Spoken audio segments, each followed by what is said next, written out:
In the great whaling ports of New England, in Nantucket and New Bedford, and a dozen smaller harbors, men and ships went out for voyages that lasted 3, 4, or 5 years at a stretch.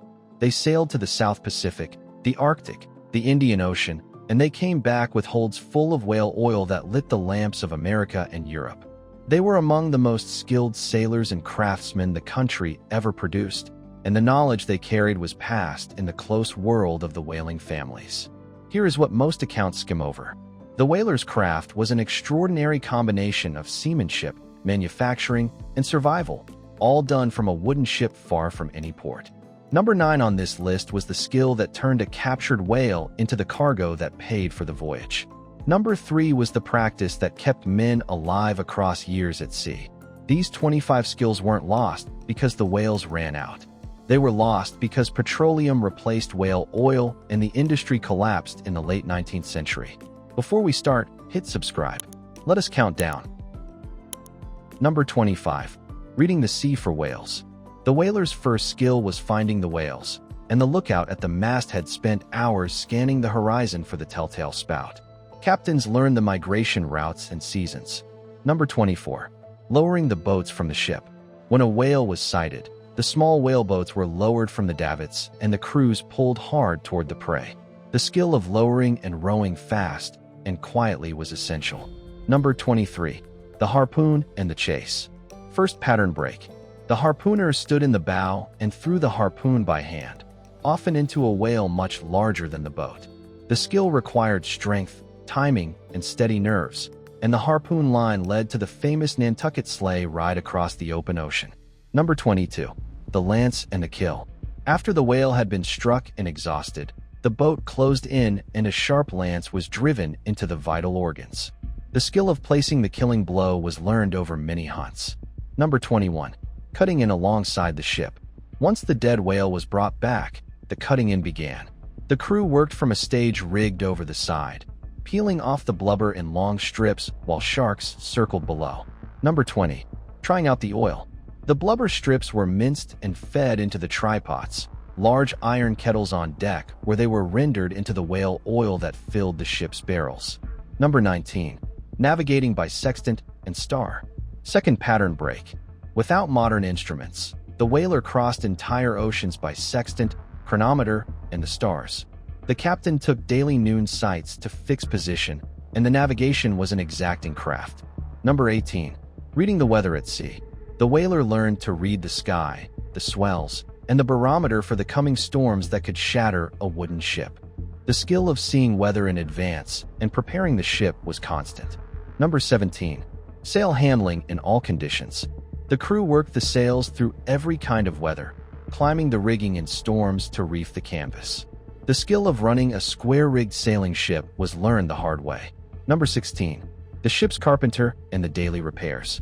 A wooden ship at sea for years needed constant repair, and the ship's carpenter mended planks, caulked seams, and built whatever the crew needed from the ship's stock of timber. The skill of keeping the vessel sound across multi-year voyages was essential. Number 15. The cooper and the barrels. Every drop of whale oil was stored in wooden barrels, and the ship's cooper made and repaired them on the voyage, taking apart the disassembled staves stowed in the hold and assembling watertight barrels as needed.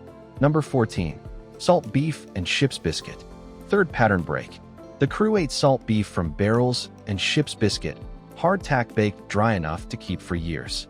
The cooks stretched these basic provisions into edible meals, and the men ate what was put before them across the long voyages. Number 13. Freshwater rationing. Water was the most precious thing on the ship, and the captain rationed it carefully across the long passages between landfalls. Rainwater was caught when possible, and stores were carefully managed to prevent disaster. Number 12. Scrimshaw and the long watch. To pass the long hours between hunts, the whalers carved scrimshaw on whale teeth and bone, producing art that is now treasured in museums. Number 11. Trading at island ports. Whaling ships put in at islands across the Pacific to take on fresh water, fruit, and provisions, trading manufactured goods for what they needed. Number 10. The whaleboat as a survival craft.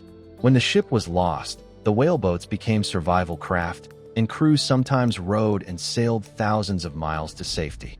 The famous voyage of the Essex survivors showed what could be done. Number 9. Processing the whale into shipping product. The skill that turned a captured whale into the cargo that paid for the voyage was the heart of the whalers' trade. The blubber became oil, the spermaceti from sperm whales became fine candles, and the baleen from right whales became corset stays and umbrella ribs. Every part was used or sold. Number 8. Stowing and ballasting the ship. The cargo of barreled oil had to be carefully stowed so the ship sailed evenly, and the crew shifted weight constantly as the voyage progressed and the barrels filled. The skill of stowage and ballast kept the ship sound. Number 7. The captain's log and the careful record. The ship's log recorded every day's weather, position, whales sighted and taken, and significant events. These logs are now historical treasures that document the trade in detail. Number 6. Discipline on a small ship far from any port. A crew of 30 men confined to a ship for years required strict discipline, and the captain held authority absolute. The skill of running a tight ship without breakdown was essential. Number 5. Doctoring sickness and injury at sea.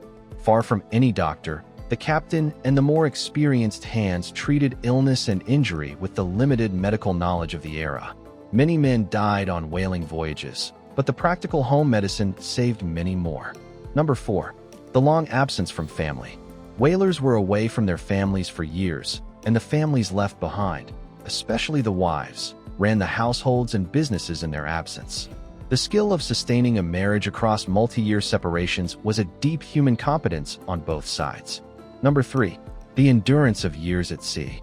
Above all, the whaler endured years away from home in cramped, hard conditions, hunting dangerous animals in dangerous waters. The endurance required, the patience, and the steady mind was the deepest skill of the trade. Number 2. The community of the whaling port.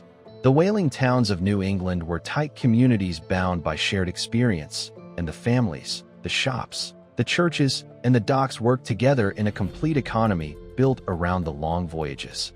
Number 1. The complete craft of the whaling ship. The whaling ship at sea was a self-contained world of hunting, manufacturing, navigation, repair, and survival, all run by a crew that handled everything between landfalls. That total competence is the deepest mark of the trade. The forgetting came when petroleum replaced whale oil in the 1860s and the industry collapsed within a generation.